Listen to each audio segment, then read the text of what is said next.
Satyabama Institute of Science and Technology, Chennai and Sriperumbudur. திமுக கூட்டணியில் தனிச்சின்னத்தில்தான் போட்டியிடுவோம் என்று மல்லுக்கட்டிய மதிமுக இறுதியாக தங்களுக்கு ஒதுக்கப்பட்ட 4 தொகுதிகளில் ஒன்றில் மட்டுமே தனிச்சின்னத்திலும் போட்டியிட ஒப்புக்கொண்டுள்ள மதிமுக தற்போது அந்த ஒரு தொகுதியிலும் உதயசூரியன் சின்னத்திலேயே போட்டியிடுவதென முடிவெடுத்துள்ளது. சீர்காழியில் தனிச்சின்னத்தில் நின்றால் வெற்றி வாய்ப்பு குறைவு என கருதிய மதிமுக தலைமை உதயசூரியன் சின்னத்திலேயே வேட்பாளரை நிறுத்த முடிவெடுத்ததாக கூறப்படுகிறது.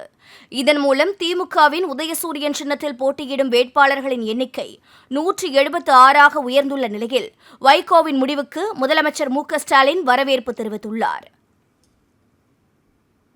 Satyabama Institute of Science and Technology, Chennai and Sriperumbudur.